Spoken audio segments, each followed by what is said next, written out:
안녕하세요. 새로운 사회를 꿈꾸는 공동체 이웃 교육위원장 지명희입니다. 정말 오랜만에 이웃TV에서 만나 뵙게 되는데요. 오늘은 9월 회원학습, 성평등학습을 위해 짧은 강의를 준비했습니다. 9월 성평등학습의 교재는 오마이뉴스 박정훈 기자가 쓴 이만하면 괜찮은 남자는 없다라는 책입니다. 이 책이 워낙 내용이 좋아서 사실 이 책만 처음부터 끝까지 찬찬히 잘 읽어주시면 덧붙일 것 없지 않을까 싶을 정도 좋은 책입니다. 그럼에도 불구하고 이렇게 강의를 통해서 조금 더 부연하고 싶은 것은 지금 페미니즘의 문제, 젠더 갈등의 문제가 굉장히 사회에 주요한 이슈가 되고 있고 실제로 벌어지고 있는 갖가지 이슈들에 대해서 우리가 어떻게 바라보고 어떤 관점으로 대해야 되는가를 잘 봐주십사 하는 그런 당부를 드리기 위해서입니다. 제목을 대한민국은 젠더 전쟁 중이라고 붙여봤는데요. 정말 지금 난리도 이런 난리가 없습니다. 도표에도 지금 보여지듯이 우리 사회에서 지금 젠더 갈등 굉장히 큰 갈등의 주제입니다. 그런데 2005년만 해도 한국인의 갈등의식 조사 결과에서 보시다시피 남녀 갈등은 큰 갈등의 주제가 아니었습니다. 근데 지금은 지역 갈등, 이념 갈등만큼이나 주요한 문제로 부상하고 있습니다. 이러한 상황에서 얼마 전에 좀 눈여겨볼 만한 사건이 있었죠. 저를 비롯해서 많은 국민들에게 큰 기쁨을 주었던 도쿄올림픽에서 우리 안산 선수가 양궁 부분에 금메달 3개를 땄습니다. 너무 기뻤죠. 많은 국민들이 행복해했습니다. 그런데 난데없이 안산이 페미니스트이니 금메달을 박탈해야 된다라는 주장이 나오기 시작했습니다. 이게 무슨 소리냐. 안산 선수가 머리가 숏커트고 여대에 다니고 있고 또 예전에 메갈이 썼다라는 웅행옹, 오조옥 같은 단어를 SNS에 썼다. 그러니 페미니스트다. 그러니 금메달 박탈해야 된다. 이런 말도 안 되는 주장이 있었습니다. 이런 주장은 난데없이 왜 나왔을까요? 그 이전에 일련의 맥락들이 있습니다. 혹시 이 포스터를 보셨나요? GS25라는 편의점에서 캠핑족들이 많이 있으니 캠핑 관련한 제품들, 소세지, 고기와 같은 류들을 많이 판매하기 위한 판촉 행사를 벌였고 그것을 홍보하는 포스터였습니다. 그런데 우측에 보이는 이 손가락 모양이 예전에 메갈리아에서 쓰던 남성들의 작은 성기를 놀려먹는 데 쓰였던 그 손가락 모양이다 라고 이야기를 하며 이거는 메갈이 만든 포스터다. 그리고 왼쪽에 뭐죠? 이거 이모셔널 캠핑 머스트 해브 아이템 이라는 이 카피의 마지막 글자를 거꾸로 조합해 보니 메갈이다. 메갈이라는 단어가 조합되더라. 빼도 박도 못하게 이거는 메갈이 만든 포스터다. 이렇게 해서 공격을 하게 됩니다. GS25 불매운동도 벌이고요. 그리고 1인당 100만 원이라는 피해 보상액을 걸고 집단 소송을 함께 할 사람들도 모집하게 됩니다. 이런 말도 안 되는 일은 그냥 무시하고 넘어갔으면 될 일인데 아이쿠 GS25가 어떻게 대응을 했나 살펴볼까요? 문제로 지목되었던 부분들을 다 삭제합니다. 그리고 사과문을 냅니다. 거기에 끝이지 않고 디자이너를 징계를 합니다. 그리고 이 홍보물과 관련된 라인의 임직원들을 징계를 합니다. 심지어 사장까지 문책성 좌천을 당하게 되는데요. 그리고는 건전한 사상을 가진 임원이 만든 포스터이니 이거는 메갈이 아닙니다 라면서 이제 무고함을 호소하고요. 또 디자이너도 익명이긴 하지만 자기는 그냥 평범한 워킹맘이다. 자기는 메갈 아니다 라면서 자기의 또 무고함을 호소하기에 이르렀습니다. 사실 처음 이런 주장이 나왔을 때 어떻게 대응했어야 될까요? 이렇게 대응했어야죠. 그런 손가락이 메갈리하면 유재석도 나훈아도 우리 봉준호 감독도 다 메갈이냐 이렇게 예능으로 받아치고 넘어갔으면 되는 일입니다. 그런데 이렇게 어마어마한 사과와 징계와 이런 호응을 해줬던 거죠. 이러한 승리는 이후에 여러 전투를 또 불러오게 됩니다. 정말 이들의 말처럼 좌표를 찍고 화력을 집중하는 일들이 계속 반복되게 됩니다. 전쟁 기념관에 가면 이런 포토존이 있다고 해요. 그런데 여기에 이 포토존에 그려져 있는 손가락이 메갈 표시다 라면서 공격을 합니다. 메갈은 2015년도에 만들어졌고 이 포토존은 2013년도에 설치된 것이니 절대로 메갈리아의 표시일 수가 없습니다. 그럼에도 불구하고 전쟁기념관은 또 이런 사과를 냅니다. 그리고 재발 방지를 약속하면서 앞으로도 이런 문제 제기를 해주시면 적극적으로 수용하겠습니다 라고 사과문을 내죠. 경찰청도 똑같이 이어갑니다. 지금 무슨 개정 법령을 소개하는 홍보물에 메갈 표시가 들어갔다 이렇게 공격을 받으니 아니에요. 이 경찰 홍보물은 우리가 만든 게 아니고요. 홍보업체에 맡긴 거예요. 그리고 더 알아보니 이 메갈이나 여성이 만든 게 아니고 40대 중년 남성이 만든 거예요. 그러니까 이 메갈 아니에요. 또다시 무고함을 호소하게 됩니다. 그 이후로 이런 것들 계속 반복이 되죠. 백신 예약 홍보물에도 이 손가락 표시가 사라지고요. 대기업도 마찬가지입니다. 스타벅스, BBQ도 이러한 공격에 사과로 대응합니다. 이런 현상은 사실 명백한 백렛이라고 할 수 있습니다. 요즘 언론에 많이 나와서 이 단어를 좀 많이 접하셨을 줄 아는데요. 원래의 뜻은 정치 사회 변화의 움직임이 일어날 때 기존의 기득권 집단이 반발하거나 반격하는 것을 뜻합니다. 최근에는 여성의 목소리가 굉장히 커지고 있고 또 페미니즘이 또 대중화되고 있는 이런 상황에서 페미니즘에 대한 반격이나 공격을 나타내는 말로 쓰입니다. 이 백래시가 지금 사실 굉장히 심각한 문제가 되고 있고 성교육 강사들은 성교육 현장에서 진짜 약간 과장을 하면 신변의 위협을 느끼면서 그런 두려움을 안고 성교육을 하고 있습니다. 제 아들이 엄마 혹시 페미니스트야? 라고 묻는 거예요. 그래서 제가 여성단체 대표고 성교육 강사인데 페미니스트가 아닌 게 이상하지 않냐? 라고 물으니 그럼 성교육만 하고 페미니스트는 안 하면 안 되냐고 그러는 거예요. 왜 그러냐고 물으니 위험하잖아 이렇게 말을 하는 거예요. 도대체 세상이 어떻길래 이 어린아들이 페미니스트 엄마의 안위를 걱정하게 되는 지경에 이르렀을까라는 생각이 듭니다. 이러한 백래시 현상의 기반에는 뭐가 있느냐 하면 젊은 남성들, 이대남이라고 계속 표현을 해볼까요? 이대남들이 우리 사회의 성차별을 바라보는 인식이 있습니다. 그들은 이렇게 얘기를 하는 거죠. 성차별 없다. 혹시 성차별이 있다면 그건 우리 부모님 세대, 기성세대의 일이지 지금은 없고 오히려 남성에 대한 역차별이 있을 뿐이다. 그리고 그 남성에 대한 역차별을 조장하는 것이 페미니스트이다. 라는 이유로 페미니즘을 엄청 미워하고 공격하고 있습니다. 그래서 일각에서는 여성들은 성차별과 싸우고 남성들은 여성과 싸운다 라는 말도 하더라고요. 그들의 이야기가 사실인가 잠시 살펴보도록 하겠습니다. 얼마 전에 그 대기업과 공공기관에서 신규 직원을 채용하면서 남녀 성비를 이미 3대1, 4대1로 규정을 해놓고 그 비율을 맞추기 위해서 면접 심사에서 여성들의 점수를 고의로 낮게 주고 탈락시킨 일이 있습니다. 현실이 이러니 여성들은 그나마 공정성이 보장된다는 공무원이나 아니면 임신 출산이 있어도 그 경력 단절이 덜 되는 교사직에 많이 몰리게 되는 거죠. 그러니 교사나 공무원직에는 여성들의 채용이 확실히 많습니다.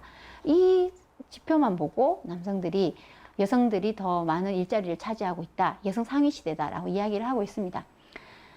그 많은 여성들이 있다는 공무원 세계에서도 고위공무원은 6.7% 정도밖에 되지 않고요. 또 500대 기업을 뒤져보니 여성 임원은 3% 정도밖에 되지 않습니다. 채용만 이럴까요? 남녀 간의 임금 격차는 30% 정도가 더 난다는 건 이미 많이 언론에 보도가 되어 있고 또 경력 단절로 인한 피해는 사실 고스란히 여성들의 몫으로 지금 이야기되고 있습니다. 일자리 문제만이 아니라 데이트 폭력으로 죽어가는 여성이 4월에 1명이라고 합니다.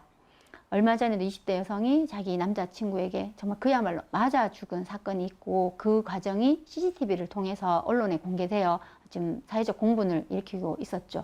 그런데 지금 역차별을 이야기하면서 성차별은 없다라고 이야기하는 사람들에게는 이러한 객관적인 지표가 사실은 상관이 없습니다. 팩트가 중요하지 않고 오직 자기들의 억울함, 자기들의 분노가 있을 뿐이고 그것의 원흉으로 이제 여성들을 또는 페미니스트들을 지목하고 있는 것이죠. 이렇게 되니 남성 위주의 어떤 온라인에서는 한국 남자들이 이뤄낸 기적이라면서 앞서 이야기했던 GS와 같은 어떤 사례들이 막 이렇게 회자되면서 자기들의 사회적 영향력들 그리고 승리감들을 맛보고 있습니다. 이 현상이 그냥 좀 어이없고 정말 웃긴다, 말도 안 된다라고 치부하고 넘어갈 수만 없는 것 같아요. 굉장히 큰 문제가 되고 있기 때문에 누구는 개소리의 정치학이라고 이야기를 하면서 이러한 개소리가 어떻게 사회적 영향력을 획득하고 정치적 효능감으로 이어지고 있는가를 분석하고도 있습니다. 예전에 우리가 빨갱이로 지목되면 끝이었던 시절이 있었지 않습니까?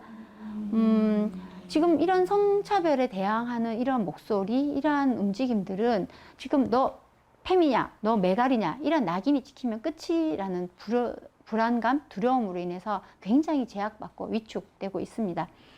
근데 지금은 페미니스트를 향하고 있지만 이러한 굉장히 폭력적이고 어떤 이런 혐오적인 지목이 성소수자나 뭐 어떤 특정한 지역이나 특정한 정당이나 혹은 난민과 같은 사회적 약자를 지목하고 그들의 말처럼 진짜 좌표로 찍히고 화력이 집중되어 공격이 된다면 우리 사회의 뭐 정치적인 어떤 진보, 뭐 인권의 향상, 뭐 이런 것들은 정말 불가능한 지경에 이르지 않을까 이렇게 생각을 합니다.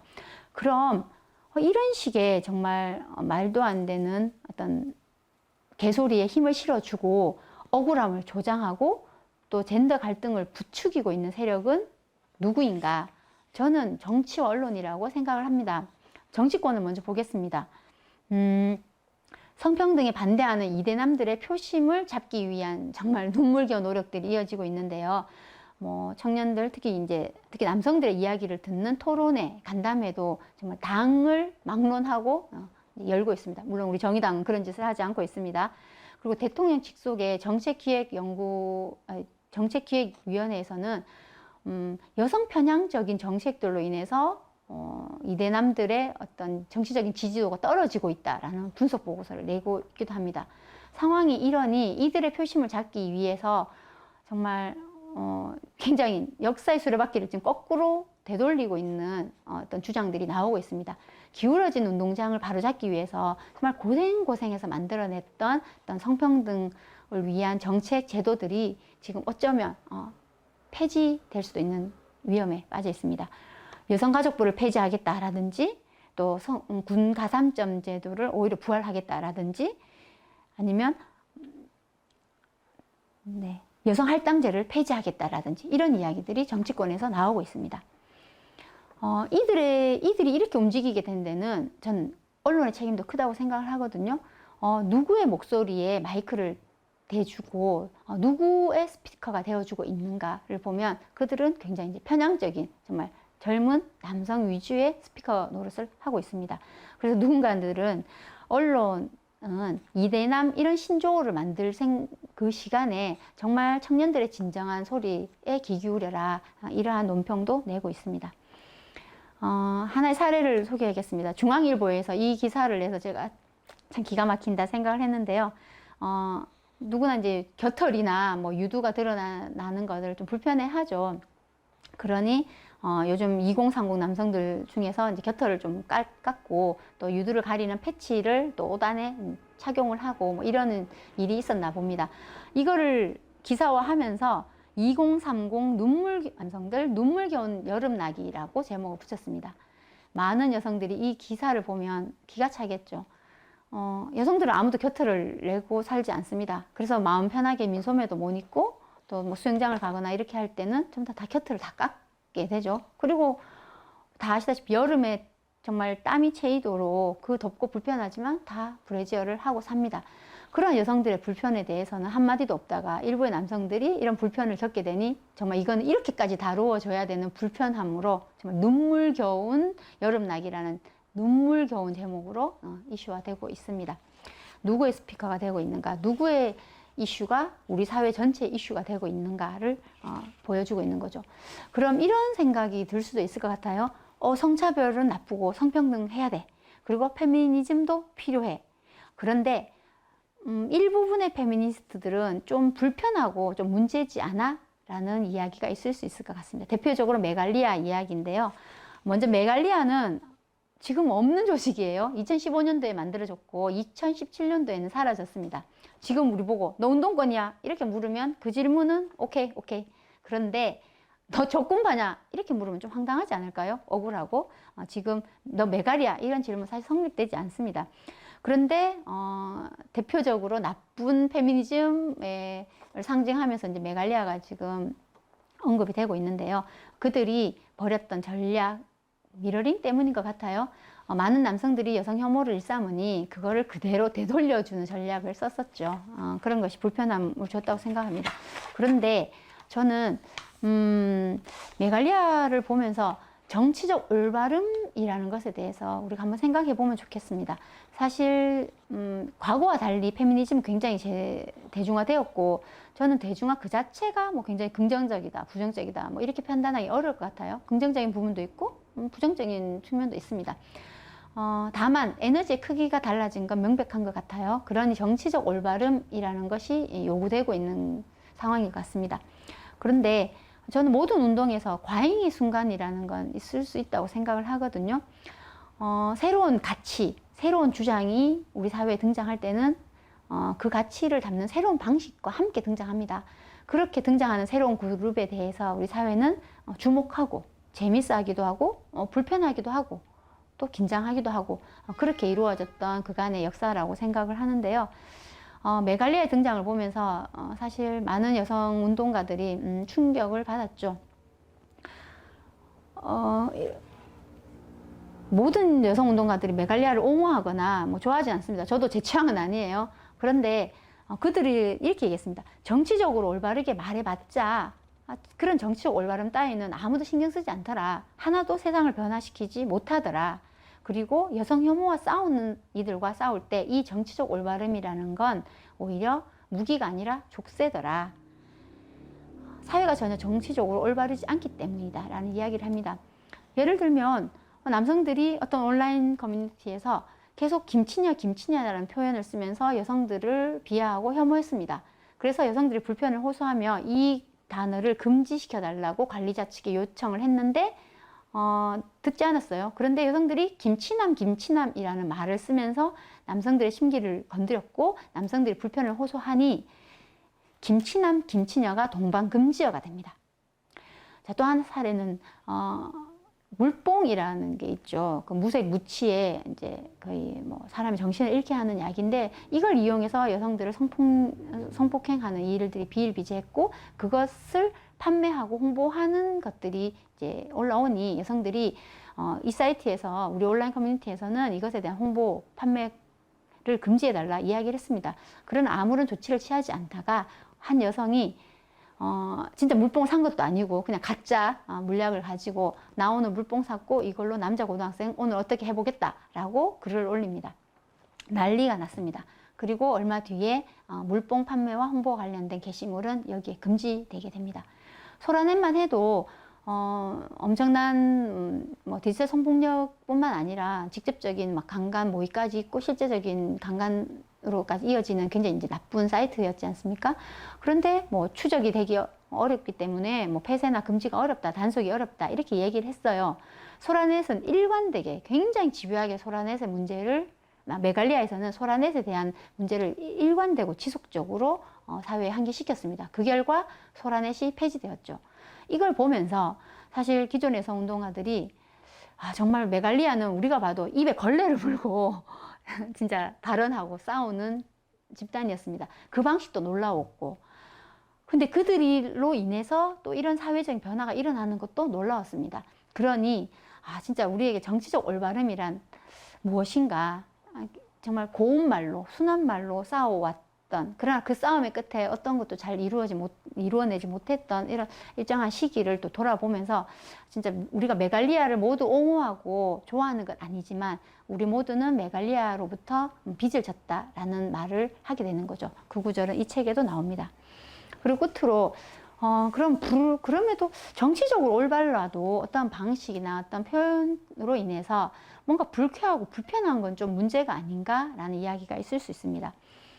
생각해 볼 문제라고 생각을 해요. 그런데 우리는 어떤 사회를 살고 있으면서 그 사회에 이미 구축되어 있는 어떤 비언어적인 문화와 규범을 우리의 몸이나 감정, 감수성으로 이렇게 내재화해서 살고 있습니다.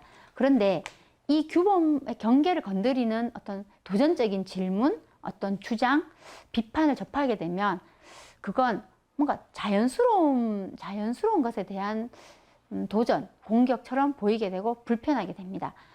이 쾌와 불쾌의 경계선을 만드는 건 무엇인가를 한번 생각해 보면 좋겠어요. 그래서 정치적으로는 올바른데 왜 마음에 안 들까? 그럼 어떤 문제 제기 역시 이 사회의 규범을 건드리지 않는, 이 사회가 수용하고 있는 수준에서 그 방식대로만 해야 하나? 그럼 그 수용 가능성과 불가능성을 판단하는 주체는 누구인가? 페미니즘을 빗대어 보면 그럼 누군가 허락한 페미니즘이어야 하나? 그 허락은 누구에게 받지? 이런 생각을 하게 됩니다. 그래서 이 책에는, 우리가 교재를 읽게 되는 이 책에는 굉장히 많은 이슈들을 다루고 있습니다. 새롭게 알게 되는 사실도 많을 거고요. 이 사건은 이런 문제가 있었구나 깨닫게 되는 것도 많습니다. 그런데 한편으로는 뭔가 불편 혹은 불쾌한 부분들도 있을 수 있습니다. 그럴 때 저는 지금의 이 질문, 나의 무엇이 건드려졌기 때문에 이 불편한 감정이 만들어지는 것일까? 라는 걸 한번 다시 생각해 보면서 이 책을 다시 찬찬히 읽어봐 주셨으면 감사하겠습니다. 진짜 다시 한번 부탁을 드리는데 정말 좋은 책입니다. 그래서 이 책을 좀 꼼꼼히 찬찬히 잘 읽어 주시고요. 그리고 좀 뭔가 고민되거나 뭔가 좀 수용하기 어려운 주제들은 토론의 안건으로 좀 제출하셔서 팀원들과 활발하게 토론을 해주시면 감사하겠습니다. 그리고 이 토론 끝에 미처 해소되지 못하는 것은 또 교육위원회에서 AS를 해드리기 위해서 또 준비를 하도록 하겠습니다. 열공을 당부드리면서 오늘 EOTV 마치도록 하겠습니다. 감사합니다.